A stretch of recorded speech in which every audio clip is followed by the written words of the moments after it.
नमस्कार दोस्तों, देखो ये हम सब जानते हैं कि हमारा अवचेतन मन कितना ताकतवर, कितना बुद्धिमान और अनंत शक्ति वाला होता है।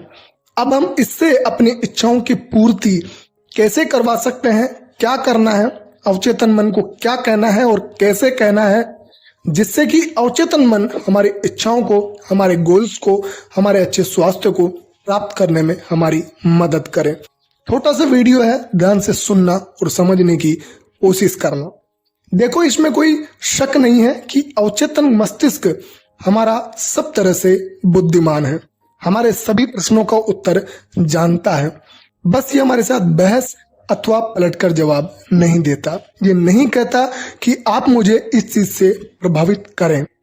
उदाहरण के तौर पर जब हम कहते हैं कि मैं ये नहीं कर सकता, मैं बहुत बूढ़ा हो गया हूं, मैं ये ऐसा नहीं ले सकता, मेरी ये बीमारी ठीक नहीं हो सकती, मैं गलत जगह पैदा हो गया, तब हम अपने अवचेतन मस्तिष्क में नकारात्मक विचारों को भर रहे होते हैं और ज्यादातर लोग यही कर रहे होते हैं।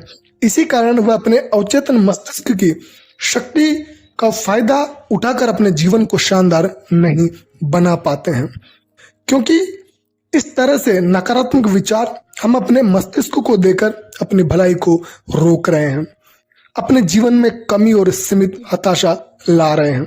जब आप रोड़े रुकावटें अपने चेतन मस्तिष्क में लाते हैं, तब आप अपने अवचेतन मस्तिष्क के अंदर की बुद्धिमत्ता और ज्ञान से वंचित हो जाते हैं। वास्तव में आप कह रहे हैं कि आपका अवचेतन मस्तिष्क आपकी समस्याएं हल नहीं कर सकता।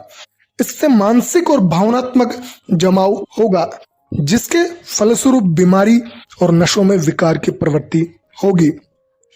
अपनी इच्छाओं को पाने और हताशा को काबू करने के लिए अपने शरीर को दिन में कई बार कहिए, ध्यान से सुनिए कि अनंत ज्ञान जिसने मुझे ये इच्छा दी, मेरा नेतृत्व, मेरा मार्गदर्शन करता है, मेरे सामने मेरी इच्छाओं को पाने की योजना को बताता है। मैं जानता हूं कि मेरे अवचेतन की गहरी बुद्धिमत्ता अब प्रतिक्रिया दे रही है, और जो मैं महसूस करता हूं और अंदर से मांगता हूं वह यूं ही मुझे मिल जाता है।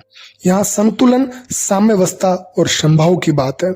यदि आप कहते हैं कि यहाँ से कोई बाहर का रास्ता नहीं है, मैं खो गया हूं, इस परेशानी से बचने का कोई रास्ता नहीं है, तो आपको अपने अवचेतन मस्तिष्क से कोई जवाब या प्रतिक्रिया नहीं मिलेगी, क्योंकि जैसे मैंने बताया कि ये पलट कर जवाब नहीं देता है। यदि आप चाहते हैं कि अवचेतन आपके लिए काम करे, तो सही अनुरोध करें, इसका सहयोग प्राप्त करें। यह हमेशा आपके लिए काम करता है।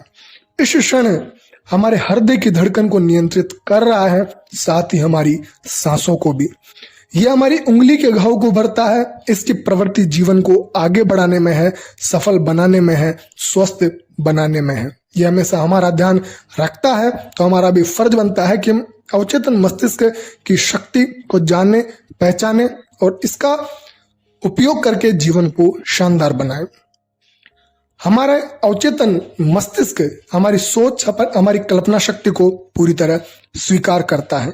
जब आप किसी समस्या का समाधान ढूंढ रहे होते हैं, तब आपका अवचेतन मस्तिष्क प्रतिक्रिया देता है, लेकिन यह आपसे उम्मीद करता है कि आप एक निर्णय और अवचेतन मस्तिष्क के सही न्याय पर पहुंचे।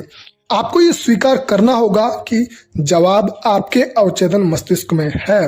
फिर भी यदि आप कहते हैं कि मैं नहीं समझता, इसका कोई हल है, मैं उलझन में हूं, मुझे जवाब क्यों नहीं मिलता, आप अपनी प्रार्थना को निष्क्रिय कर रहे हैं।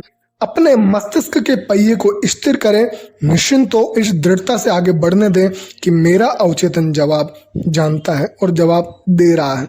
मैं धन्यवाद देता हूं, क्योंकि मैं जानता हूं कि मेरे अवचेतन का अनंत ज्ञान सभी कुछ जानता है। अब मुझे वह उत्तम जवाब दिखा रहा है।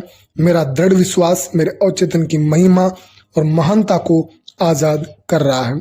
ऐसा होने पर मैं प्रसन्न हूं, सफल हूं, स्वस्थ हूं। मैं यही अपने अवचेतन मन से मांगता हूं, और आपको सब कुछ मिलेगा, बस आपका विश्वास अडिग होना चाहिए।